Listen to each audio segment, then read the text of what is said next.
안녕하세요, 나무처럼입니다. 오늘은 그 블로그 글쓰기에 대해서 조금 더 설명을 드릴까 해요. 제가 지금까지 블로그 관련 영상을 제법 많이 올렸는데요. 그 중에서 어떤 영상을 제일 많이 봤나 하고 봤더니 제가 블로그 글쓰기 핵심 13가지 핵심 이렇게 해서 만들었던 영상을 여러분들이 가장 많이 보셨더라고요. 이제 그게 사실 너무 당연한 거죠. 여러 SNS가 있는데 유튜브와 인스타그램과 페이스북과 가장 구별되는 차이점이 블로그에서 제일 중요한 핵심이자 기본은 블로그에서는 글쓰기니까요. 여기에 관심을 갖는 건 사실은 어쩌면 너무 당연한 부분이기도 한데요. 그런데 왜 당연한 부분인데 이게 조금 제가 안타까운 부분들이 하나 있는 게요. 여러분들이 요 글쓰기 관련해서 조금은 이제 적잖이 착각하시는 부분이 있지 않나 이런 생각을 하게 돼요. 이게 무슨 말인고 하니 적잖은 분들이 글을 잘 쓰면 사람들이 그냥 방문자 수가 자연스럽게 늘어날 것이고 또 글을 잘 쓰면 검색도 당연히 잘 될 것이고 이렇게 생각하시는 분들이 굉장히 많으신 것 같아요. 그런데요, 이걸 뒤집어서 한번 생각해 보세요. 네이버에 소위 말하는 이제 엄청난 파워블로거들이 있어요. 요리 분야에도 있고, 여행 분야에도 있고, 그 다음 이슈나 연예 분야를 쓰시는 분들도 있어요. 제가 그분들을 폄하하고 이런 건 전혀 아니에요. 그건 오해하시면 안 돼요. 다만, 그렇게 그 네이버에서 족적을 남기는 되게 유명한 분들이 있는데, 그분들이 과연 정말 글을 잘 쓰냐? 그 부분은 한번 생각해 보실 필요가 있어요. 제가 보기엔 그렇진 않거든요. 그분들이 반듯하고 정리된 글을 쓰는 건 맞지만 그분들이 우리가 소위 말하는 문학적으로 굉장히 잘 쓴다거나 굉장히 좋은 어휘나 아니면 단어를 사용한다거나 그런 건 전혀 아니에요. 그래서 그분들이 못 쓴다 이런 얘기는 아니지만 문학적인 글은 아니라는 거죠. 그런데 적잖은 분들이 자꾸 블로그 글쓰기에서 문학적인 부분들에 본인 스스로 꽂혀 있는 경우가 굉장히 많아요. 그것과 블로그가 잘 되는 거는 별개라는 걸 먼저 인식하셔야만 블로그를 더 잘하실 수 있어요. 그러니까 내가 글을 쓴 부분들을 네이버 인공지능이 바라보는 거잖아요. 네이버 인공지능은 이 글이 문학적인지 아닌지까지는 아직 몰라요. 그런 수준에까지 올라오지 못했어요. 그게 아니라 팩트를 전달하느냐 아니냐 이 정도 수준까지만 알고 있는 거예요. 그래서 내가 쓴 글이 얼마나 잘 정리되어 있는가를 살펴보는 거지 이 글이 얼마나 문학적이냐는 살펴보지 않아요. 그러니까 좀 흥미로운 예를 하나 들자면 과거에는요, 지금은 이제, 대부분 다 포기하셨어요. 과거에, 10년 전, 8년 전, 9년 전, 이럴 때, 네이버가 의도적으로, 문학적으로 유명한 작가님들, 이런 분들도, 블로그를 하셨었어요. 굉장히 유명한 베스트셀러 작가도 다 블로그를 하고 다 했는데요. 그분들 글이 검색도 잘 안 되고, 블로그 방문자 수도 별로 없고, 정말 잘 안 됐어요. 그러니까 속된 말로 망했어요. 쫄딱 망했어요. 왜? 글을 못 써서? 그럴 수가 없잖아요. 글을 얼마나 잘 쓰는데요. 그게 아니라, 네이버 블로그의 어떤 그것과 알고리즘과 맞지 않는 거예요. 로직과 맞지 않는 거예요. 그래서 여러분들이 이 글을 쓰는 데 있어서 몇 가지를 좀 주의하셔야만 나머지 부분들도 이렇게 그 글쓰기가 제대로 된 글쓰기가 될 수 있어요. 그래서 오늘은 지난번 그 13가지 말고 조금 더 약간 디테일하게 이건 꼭 알아야 한다 하는 부분들을 제가 5가지를 말씀드리려고 해요. 자, 첫 번째는 맥락입니다. 맥락이 뭔지 아시죠? 맥락의 뜻은 이제 그 어떤 사물과 이렇게 연결되어 있는 관계, 연관 이런 것들을 우린 맥락이라고 하죠. 그래서 블로그에서 맥락이라는 건 제목과 글이 서로 맥락이 다 있는지, 그 다음에 제목과 사진이, 그 다음에 글과 사진이, 그러니까 제목, 글, 사진 요 3가지가 서로 유기적으로 맥락이 닿는지 안 닿는지를 보는 거예요. 이게 굉장히 중요하거든요. 근데 이게 좀 흥미로운 게 뭐냐면 제가 적지 않은 분들에게 이렇게 물어봐요.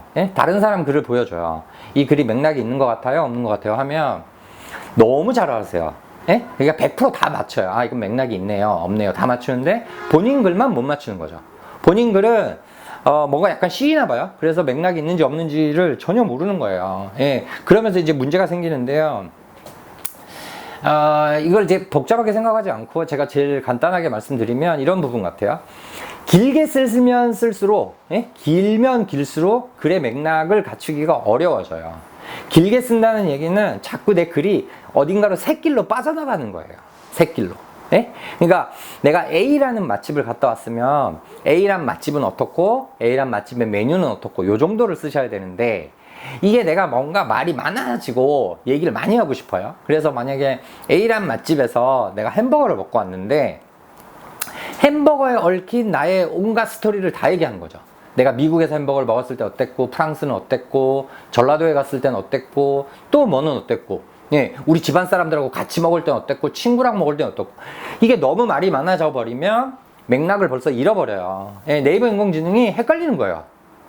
이게 나의 과거를 얘기하는 건지 햄버거를 얘기하는 건지 무슨 말인지 이해되시죠? 그러니까 글이 너무 과도하게 길면 길수록 본인한테 불리해요. 근데 이게 되게 안타까운 게 제 주변 이웃들 중에서도 아마 이거 보시는 분들 중에서도 속으로 뜨끔하시는 분이 있을 텐데 제가 차마 그분들한테 이렇게 댓글로 말씀을 못 드리겠어요. 괜히 이제 소위 말하는 마상 생길까봐, 마음의 상처 생길까봐 그냥 이거 듣고 스스로 좀 판단하셨으면 좋겠는데요. 그러니까 길게 쓴다는 건 굉장히 성의 있게 한다는 거고 굉장히 열심히 한다는 얘기인데요. 길게 쓰면 쓸수록 좀 어려워져요. 그래서 적당한 길이가 좋아요. 그래서 늘 제가 말씀드리는 1500자 정도가 좋은데요. 적당한 길이가 1500자면서 사진의 어떤 배열이나 이런 것들이 정말 적절하게 로직에 맞게 돼 있는지 안 돼 있는지를 요즘은 눈치 빠른 분들은 아실 텐데요. 네이버 그 애드포스트 있잖아요. 광고 개입되는 거요. 그게 이제 본문 광고라는 게 생겼잖아요. 하단 광고 말고 그 본문 광고에 이미지로 들어가는 거예요. 그래서 내 글이 로직에 맞고, 그러니까 제대로 양적인 부분을 갖췄으면, 글의 양과 사진의 양이 제대로 양적인 부분을 갖췄으면 그 본문 광고가 뜨고요. 내가 쓰긴 썼는데 좀 부실하게 썼다. 그러면 본문 광고가 안 떠요. 그러면 글이 너무 짧거나 사진 개수가 적은 거예요. 근데 여기서 사진 개수보다 더 중요한 건 글의 길이이자 맥락이에요. 그래서 그 부분들을 먼저 꼭 기억하셨으면 좋겠고요. 두 번째는 우리가 글을 쓰는 데 있어서 글의 그 구성이요. 크게는 제가 이제 말씀드리고 싶은 건 크게는 이제 세 가지로 이루어져요. 첫째, 정보 전달하는 정보가 있고요. 그 다음에 이 정보 속에 어떤 지식적인 부분들이 하나 있고요. 그 다음에 정보와 지식과 상관없이 감동, 그 다음 우리 정서, 뭐 이런 부분들이 있어요. 근데 이제 우리가 주되게 쓰는 글들은 정보를 가지고 쓰는 게 맞아요. 정보를 가지고 경험을 쓰고 의견을 쓰고 이렇게 하는 게 맞는데, 사람들은 되게 묘한 심리를 갖고 있어서요. 내가 누군가의 글을 봤을 때, A란 글을 봤을 때 여기서 내가 몰랐던 새로운 지식 하나를 알기를 되게 원해요. 그래서 내가 쭉 쓴 글에서 아주 작은 지식이지만 지식이 하나 조그만한 게 담겨 있으면 있을수록 사람들은 이 블로그를 또 찾고 싶은 마음이 생겨요.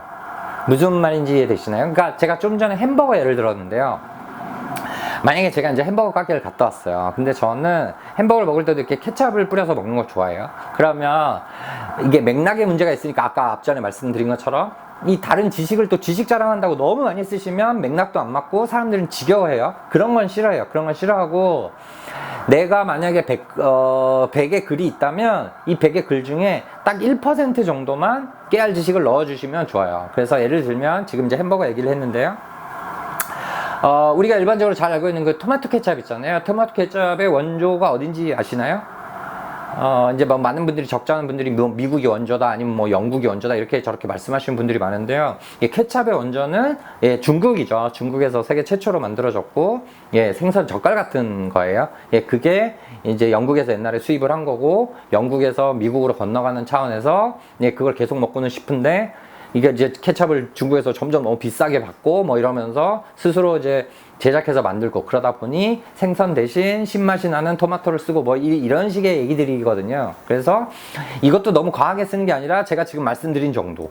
그래서 한 줄, 두 줄 정도 깨알 같은 지식을 넣어주면 이 부분에 대해서 사람들은 또 적잖게 반응을 해요. 그러니까 이 1%의 깨알 지식은 사실 그 글의 양적으로 봤을 때는 1%에 불과하지만 사람들에게 다가서는 힘은 99%의 힘을 갖기도 해요. 예, 그래서 내가 글을 쓸 때마다 요 글과 관련된 정보 외에 깨알 지식을 전할 수 있는 건 뭐가 있을까? 이런 것도 한번 검색해서 찾아보시고 하셔서 서로 써주시면 참 좋습니다. 자, 그리고 세 번째요. 세 번째는 유사문서와 반복 키워드의 문제인데요. 보통 이제 유사문서라고 말씀드리면 나랑은 아무 상관없다고 생각하시는 분들이 굉장히 많으세요. 예, 대부분은 상관없죠. 대부분 상관없는 거 맞아요. 근데 잘 들어보세요. 제가 이제 이거 몇 번 말씀드렸는데, 글을 작성하실 때 내가 어디 워드 문서나 뭐 메모장이나 이런 데 작성을 하고 그걸 복사해서 갖다 붙이면 절대 안 된다고 말씀드렸죠. 예, 그건 다 알고 계시는 거고요. 그런데 유사문서는 이 꼭 복사가 아니더라도 유사문서가 될 수 있어요. 그게 뭐냐면, 내가 A란 이슈가 터져서 이슈에 대해서 글을 쓰고 싶은데 내가 뭐 이렇게 막 정리해서 쓰려니까 사실 별로 할 말이 없단 말이야. 예, 그러면 신문 기사를 보고 이걸 복사해서 붙이면 안 된다고 했지, 요거까지는 기억하시는 거예요. 대신 그 신문 기사의 내용들을 내가 거의 똑같이 타이핑해서 치는 거, 이것도 똑같이 유사문서예요. 예, 최근에 보면 이렇게 하셔서 망가지는 분들이 적지 않아요. 예, 그래서 유사문서라는 건 꼭 복사가 아니라 남의 글 내용을 내가 똑같이 타이핑을 해서 써도 이건 복사와 같은 기능을 해요. 그러니까 내가 만약에 남의 글을 뭔가 좀 인용하고 싶고 막 이럴 경우에는 잘 그걸 이제 나만의 방식으로 풀어서 글을 쓰는 게 중요해요. 그러니까 그걸 꼭 기억하시고요. 그거보다 더 중요한 것 중에 하나가 이제 반복 키워드인데요. 반복 키워드라는 게 뭐냐면 동일한 키워드를 너무 여러 번 반복하는 거죠. 예를 들어서 뭐 어떤 분이 인천 논현동 맛집 뭐 이런 데를 다녀오셨는데 이게 좀 검색이 잘 되고 싶어서 본문에다가 인천 논현동 맛집을 한 열 몇 번씩 쓰는 분들이 계세요. 근데 이것과 관련해서 사실은 뭐 많은 분들이 적지 않이 이제 뭐 이런저런 블로그 강의도 들으시고 또 뭐 유튜브에서도 강의 보시고 뭐 이러시면서 이게 너무 많은 정보 때문에 그런 거거든요. 그래서 뭐 거기 보면 뭐 그런 반복 키워드를 뭐 최소한 뭐 몇 번 이상 쳐줘야 되고 뭐 15번이 넘어가면 안 되고 뭐 여러 가지 말을 하는데요. 제가 오늘 이 그 영상의 그 썸네일 타이틀을 8,900만 파워블로거 뭐 이런 식으로 썼잖아요. 그러니까 여러분들이 그 누군가가 강의를 하거나 아니면 유튜브 강의를 들으실 때 제가 이제 꼭 참조했으면 좋겠다 싶은 게 뭐냐면, 그 강의하시는 분이 누적 방문자가 적어도 하루에 한 500, 그러니까 하루가 아니라 이제 누적 방문자가 적어도 1000만 이상 되시는지 일단 보시고, 그 다음에 이 사람이 적어도 한 3년 이상 했는지도 보시고, 그리고 지금 요즘도 계속 잘 되고 있는지 보시고, 이걸 충족하면 그 사람 말을 들어도 되는데요. 그게 아닌데 여러분은 뭘 그렇게 사람 말을 믿을 게 있다고 막 믿으세요. 그러지 마셨으면 좋겠어요. 예, 그래서 제가 꼭 해드리고 싶은 말은, 이 반복 키워드라는 거는 그렇게 많이 등장할 필요는 없고요. 끼케야 많아야 두세 번이고요. 두 번 정도? 그게 맞는 거지. 내가 문장을 쓰면서 계속 인천 논현동 맛집, 인천 논현동 이거 반복하는 거 어색해지는 거고, 어색해진다는 건 맥락이 안 맞는다는 뜻이에요. 이건 잘못하면 과도한 홍보나 어뷰징에 잡힐 수 있어요. 그래서 키워드 반복을 너무 많이 해서 하는 건 주의하셔야 돼요. 그래서 특히 여러분들이 자기 사업과 관련한 자기 상호, 그 다음 그 업종, 뭐, 그 자기 사업에서 주로 많이 쓰는 키워드, 이런 걸 정말 많이 반복해서 쓰시거든요. 되게 조심하셔야 돼요. 그래서 내 블로그 내 검색이라는 게 있는데요. 내 블로그 안에서 난 몇 번이나 썼나 이런 거 살펴보시면 아마 기절하실 거예요. 너무 많이 쓰셔서. 그래서 제가 이제 늘 누군가를 처음 만나면 물어보거든요. A란 키워드를 본인은 몇 번이나 쓰신 것 같아요? 여러분 뭐 보통 뭐 그래도 좀 양심적인 분이 뭐 전 지금까지 하면서 그래도 한 70번은 쓴 것 같아요. 뭐 아니면 50번은 쓴 것 같아요. 이러는데 제가 그 앞에서 그분 블로그를 열어놓고 검색을 같이 해드리거든요. 그러니까 보통 70번이라고 예상하시는 분들이 보통은 한 500번 쓰셨고요. 50번이라고 예상하시는 분들은 뭐 그 이상이죠. 300번, 500번 이렇게 되는 거죠. 그러면서 그 키워드가 나한테 제일 중요한데 그 키워드만 검색이 안 되는 불가사의함 속으로 빠져드는 거예요. 근데 왜 그러냐? 그 키워드를 너무 많이 써서 그런 거예요. 그래서 검색, 글쓰기 하실 때는 그런 키워드 반복하시는 거 꼭 주의하시고요. 그 다음에 이제 네 번째, 다섯 번째가 남았는데요. 네 번째는 사실 뭐 단순한 거예요. 이건 이제 내용적인 측면인데요. 여러분들이 이제 무슨 리뷰를 하거나 이렇게 되시면, 뭐 어떤 사안에 대해서 쓰거나 아니면 뭐 맛집이든 카페를 쓰면, 뭐 그런 말 많이 하잖아요. 솔직 후기 뭐 이런 거. 나만의 진짜 솔직 후기, 뭐 내돈내산 솔직 후기, 뭐.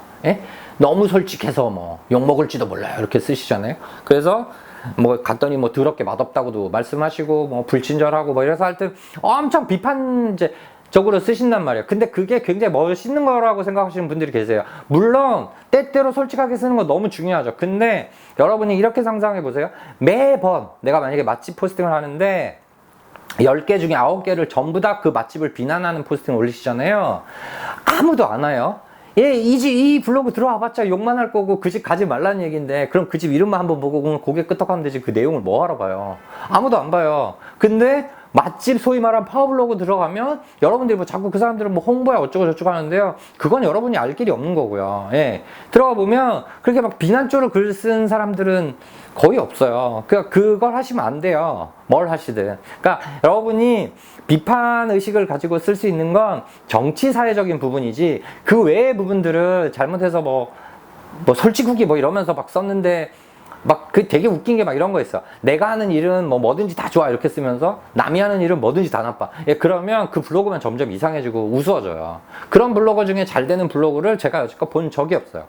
예, 심지어는 여행 블로거들조차도 왜 이런 사람들 있잖아요. 어디 갔더니 뭐 이래서 마음에 안 들고 저기 가니까 저래서 마음에 안 들고. 예, 그런 블로거들 중에 성공한 파워 블로거는 아무도 없어요. 그러니까 요 부분도 꼭 기억하셔야 돼요. 그러니까 긍정적으로 쓰시는 게 좋아요. 예, 꼭 뭐 이게 비판할 부분이 있으면 아주 임팩트 있게 짧고 간단하게 말씀하셔야지 전반적인 흐름 자체가 예, 비난 쪽이나 비판하는 쪽으로 가면 예, 사람들은 싫어한다. 그거고요.